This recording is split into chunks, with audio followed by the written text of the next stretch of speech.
Bismillahirrahmanirrahim. Assalamualaikum warahmatullahi wabarakatuh. Waalaikumsalam warahmatullahi wabarakatuh. Alhamdulillahirabbil alamin wa bihi nasta'in ala umurid dunya waddin. Wassalatu wassalamu ala asrafil anbiya'i wal mursalin sayyidina Muhammadin wa ala alihi wa sahbihi wasallim. Amma ba'd. Pagi ini kita melanjutkan pembahasan kitab Al-Fitrah kepada Ustaz. Kami persilahkan. Bismillah, alhamdulillah, salatu wassalamu ala rasulillah wa ala alihi wa ashabihi wa mawalah hamabad.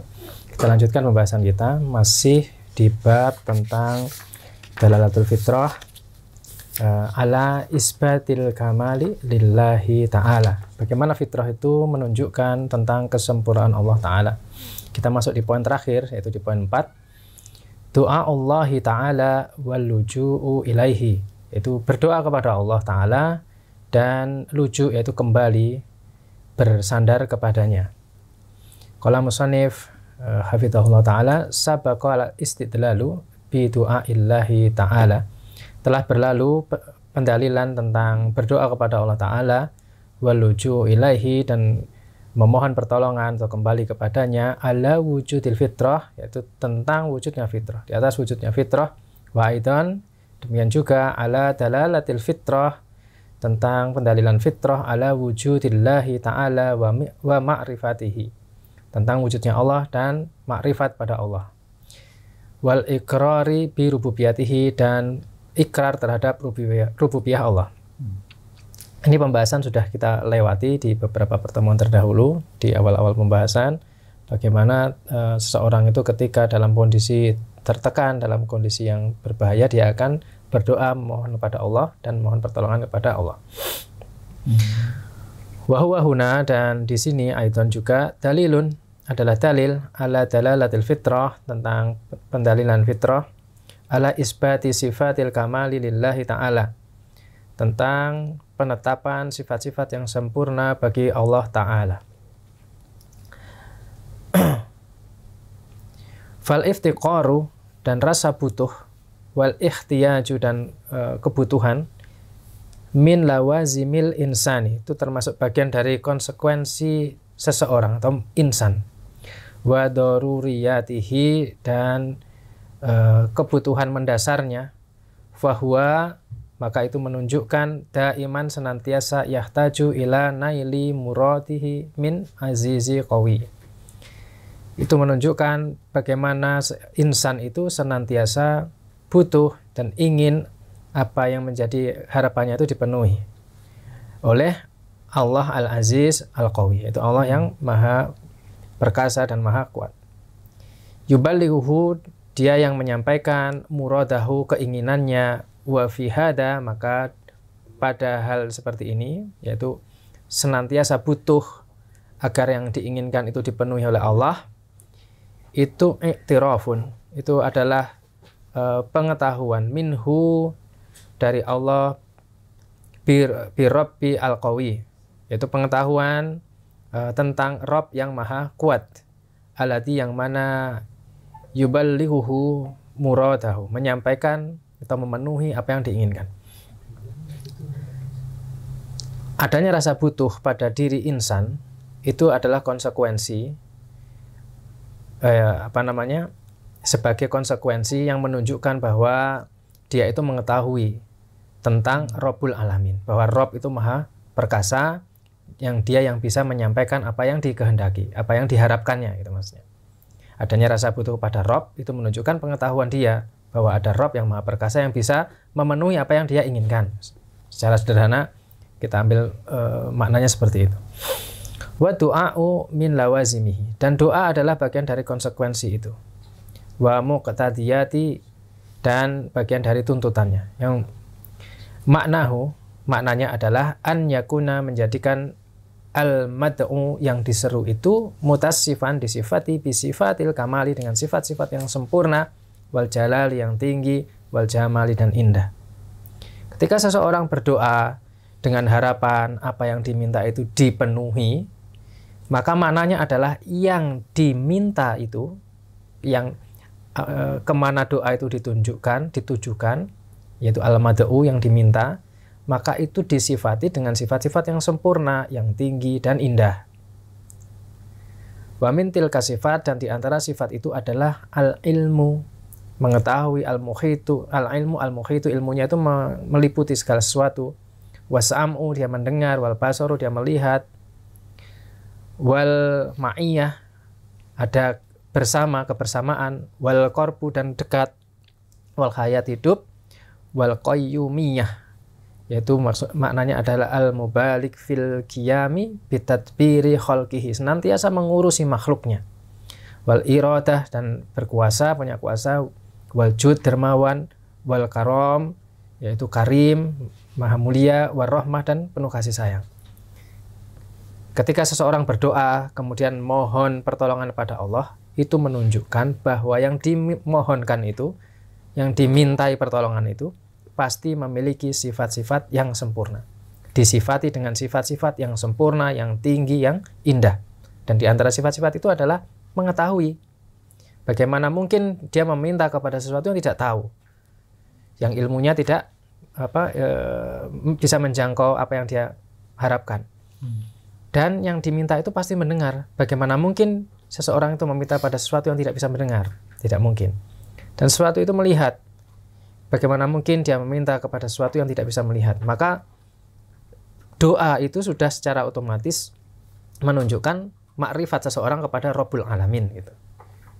Secara tidak langsung dia itu sudah mengakui sebenarnya ada zat yang dia itu mendengar, melihat, ilmunya meliputi segala sesuatu, maha dermawan, dan mengurusi segala urusan, dan punya kuasa. Nah, itu beliau memberikan pengantar di poin ini seperti ini. Apa sisi pendalilan ketika mengatakan bahwa doa kemudian bersandar kepada Allah itu menunjukkan kesempurnaan sifatnya? Ya seperti ini tadi, dinamika pemikirannya seperti ini.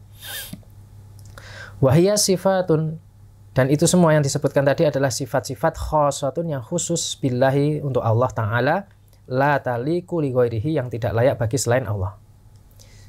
Sifat-sifat yang disebutkan tadi, ketika seseorang itu berdoa, maka mad'u yang menjadi sasaran doanya itu pasti punya sifat-sifat yang sempurna. Nah, sifat-sifat itu hanya layak bagi Allah dan tidak layak bagi yang lainnya.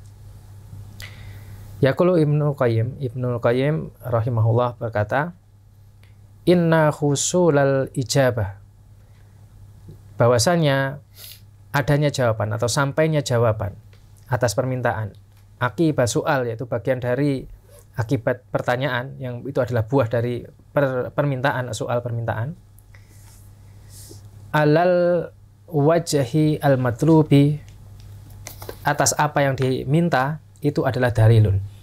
Jadi misalnya seseorang itu minta sesuatu, kemudian dia mendapatkan sebagaimana yang dia minta, itu adalah dalilun, adalah dalil ala ilmi Rabbi, yaitu tentang ilmunya Rabb Ta'ala, bil juz'iyat, dengan bagian-bagian, terhadap bagian-bagian. Maksudnya makhluk itu kan banyak, tersebar di mana-mana, masing-masing memiliki permintaan sendiri-sendiri, itu kan ada banyak sekali. Nah, ketika orang yang begitu makhluk yang begitu banyak, yang punya keinginan bermacam-macam, itu ternyata apa yang diminta itu terkabul, maka itu menunjukkan ilmu Allah Ta'ala. Itu dalil yang menunjukkan ilmu Allah Ta'ala. Sekaligus juga menunjukkan wa ala sam'ihi, bahwa Allah itu mendengar, li su'ali abidihi, bagi mendengar permintaan hamba-hambanya. Wa ala qudratihi, dan menunjukkan juga kuasa Allah ala qada'i khawaijihim, untuk menunaikan apa yang menjadi kebutuhan dan hajat makhluk-makhluknya itu. Wa ala ra'fatihi wa rahmatihi bihim, dan itu menunjukkan kasih sayang Allah kepada makhluknya. Doa yang seseorang itu memohon kepada Allah dengan permohonan tertentu, kemudian dijawab oleh Allah, itu menunjukkan ilmunya Allah. Apalagi ketika yang berdoa itu banyak, makanya disebutkan juz'iyat, itu kan bagian-bagian, bukan sesuatu yang utuh di situ, tapi ada yang di sana, ada di sini, di mana-mana. Maka itu juga menunjukkan bahwa Allah juga mendengar. Begitu banyak permintaan hambanya itu Allah dengar, dan Allah jawab, Allah kabulkan apa yang mereka minta. Maka itu menunjukkan kuasa Allah, menunjukkan ilmu Allah, menunjukkan bahwa Allah mendengar, menunjukkan Allah itu maha kasih sayang terhadap hamba-hambanya. Jadi tidak ada satupun bisikan, tidak ada satupun permintaan dari berbagai belahan dunia manapun dilakukan maunya bareng-bareng itu kecuali Allah semuanya mengetahui. Dan Allah mendengar dalam hati. Nggih, dalam hati. Dalam hati. Wa min sifati kamalihi, dan di antara sifat-sifat sempurnanya Allah Ta'ala allati dallat 'alaiha fitrah, yang ditunjukkan ditunjukkan padanya itu fitrah, itu sifatul ulu, sifat tinggi yang diketahui oleh fitrah. Jadi di antara sifat sempurna Allah yang itu diketahui oleh fitrah itu adalah sifat maha tingginya Allah. Fal basyaru, al insan, orang manusia, ala ikhtilafi itu berbeda-beda, mustawiyatihim, derajat mereka, fil ma'rifati, dalam mengetahui, wakhtilafi, dan berbeda-beda, lughatihim, bahasanya, wa taba'udin, dan mereka itu saling berjauhan, autanihim, tempat tinggalnya atau negerinya, wa tabayun, dan berbeda-beda juga, maknanya istilah berbeda-beda juga, adatihim, adat atau kebiasaan mereka, wa taqalitihim, dan taklidnya mereka itu, ittafaku, tapi mereka semuanya bersepakat, alla tawajjahu, yaitu ketika menghadap, bidu'ai, dengan doanya mereka, ilas sama'i, ke langit. Makhluk itu kan banyak sekali, mereka terpisah di berbagai tempat, bahasanya berbeda-beda, kemudian permintaannya berbeda-beda, tapi ada yang saling sama mereka itu, yaitu ketika mereka berdoa menghadap ke langit, warafil aidi ilaiha, dan mengangkat kedua tangannya ke langit. Jadi di antara sifat kesempurnaan Allah adalah Allah itu maha tinggi, dan itu terpatri dalam fitrah, sehingga ketika orang itu bertempat tinggal di belahan bumi manapun, mereka berjauhan, bahasanya beda-beda, kebiasaannya beda-beda, macam-macam, tapi ketika berdoa mereka itu sama, menengadah ke langit dan mengangkat kedua tangannya ke langit. La yakhtalifu fidzalika muslimuhum wa kafiruhum, tidak berbeda apakah mereka itu muslim ataupun kafir. Arabiyuhum wa ajamiyuhum, apakah itu orang Arab ataupun non-Arab. Alimuhum wa jahiluhum, apakah mereka yang alim ataupun bodoh, kalau berdoa semuanya menghadap ke langit, menengadah ke langit. Wa ma dzalika ila annahu amrun fitriyun daruriyun, maka yang demikian itu, yaitu berdoa menghadap ke langit, itu adalah perkara yang terpatri secara fitrah pada diri setiap insan. Yaqulu Syekhul Islam rahimahullah, Syekhul Islam menjelaskan, wa amma adapun kaunuhu aliyan, adapun keberadaan Allah itu aliyan, yaitu maha tinggi, ala makhluqatihi, di atas makhluk-makhluknya, bainan, yaitu wadihan, itu jelas, minhum, dari mereka, wah fahada, maka ini amrun maklumun, bahwa Allah maha tinggi, lebih tinggi dari makhluknya, itu adalah amrun maklumun, perkara yang dipahami, yang dimengerti, bil fitrah, dengan fitrah, ad-daruriyah, yang itu tidak butuh dalil untuk membenarkannya, artinya aksiomatis, alladzi yastariku fiha jami'u bani Adam, yang Bani Adam itu sama-sama seperti itu semuanya, bahwa Allah itu maha tinggi, itu adalah pengetahuan yang sifatnya fitriyah, yang setiap insan itu mengetahuinya tanpa perlu penelaahan mendalam, gitu. Tahu kebenaran itu, dan itu di kalangan Bani Adam mereka sama ininya, pemahamannya sama seperti itu. Wakulu, maka setiap man, orang kana billahi a'rafa, yang dia itu lebih paham atau lebih tahu tentang Allah, walahu a'bada, dan dia lebih menghamba pada Allah, Wa du'auhu lahu aksaro, dan doanya pada Allah itu lebih banyak. Wa qalbuhu lahu adkaro, dan hatinya itu lebih ingat pada Allah. Karena ilmuhu, maka ilmu orang yang seperti itu ad-daruriyu, ilmu yang sifatnya daruriyah, bitilka, dengan semua itu adalah aqwa, lebih kuat, wa akmala, lebih sempurna. Kalau ada hamba yang dia itu lebih paham bagaimana Allah, dia lebih banyak beribadah pada Allah, dia lebih banyak berdoa pada Allah, kemudian hatinya selalu mengingat Allah, maka ilmu darurinya yang tidak butuh pendalilan tadi itu untuk mengetahui tentang bahwa Allah Maha Tinggi, bahwa Allah ada ketika berdoa dia menghadap ke langit misalnya, itu aqwa, lebih kuat, wa akmala, lebih sempurna. Fal fitratu, maka fitrah mukmalatun, itu sempurna. Maka fitrah itu mukmalatun, disempurnakan bil fitrah al munzilah, dengan fitrah yang diturunkan, maksudnya syariat Allah. Fa inal fitrata, maka fitrah ta'lamul amra, mengetahui perintah al-mujmalan.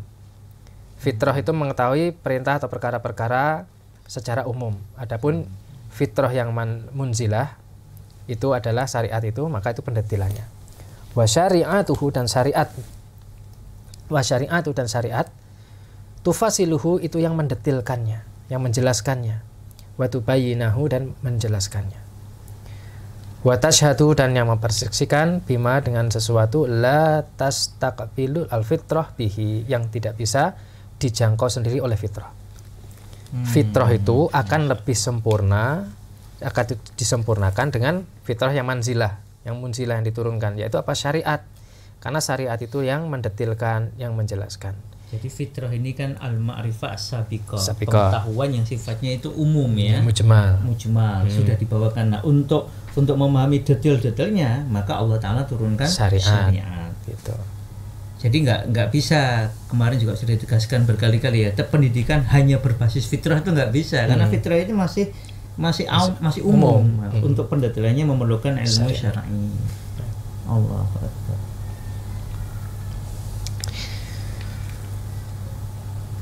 Wa kalamul muhaqqiqin, dan ucapan muhaqqiqin min ahli ilmu, dari kalangan ahlul ilmi, wal asar wal marwiyah anhum, yaitu dari orang-orang yang berilmu, fi dalali taujihi al-bashar, pada dalil-dalil yang menunjukkan bahwasanya al-bashar bitu'ai ila samai, bahwa manusia itu ketika berdoa itu ke langit, wa raf'il aidi, dan mengangkat kedua tangannya, ilaiha, ke langit, ala uluwillahi ta'ala, laisa hada maqamun bi basatah. Maka ini pendalilan itu tadi tidak di sini untuk menjelentrehkannya gitu ya. Cukup disebutkan bahwa kalangan ahlul ilmi itu mereka menjelaskan itu menunjukkan bahwa ada pada terpatri dalam fitrah mereka bahwa Allah itu maha tinggi, sehingga ketika mereka berdoa menengadah ke langit dan menengadahkan kedua tangannya. Menarik itu, ada beberapa kisah ya. Ada satu kisah tentang Muawiyah bin Abil Hakam, ketika dia marah dengan budak perempuannya, lalu dia ingin memerdekakan budak perempuan itu, lalu Rasul bilang panggil dia. Nah, lalu Rasul mengetes apakah budak perempuan ini mukmin apa enggak, dengan bertanya di mana Allah. Terus budak perempuan itu menjawab fis sama, di langit. Terus kemudian, aku ini siapa? Anta Rasulullah. Maka dengan cara itu, dengan pertanyaan itu, kata Rasul, maka dia jelas beriman. Sudah, bebaskan dia, karena dia budak yang beriman. Masya Allah. Jadi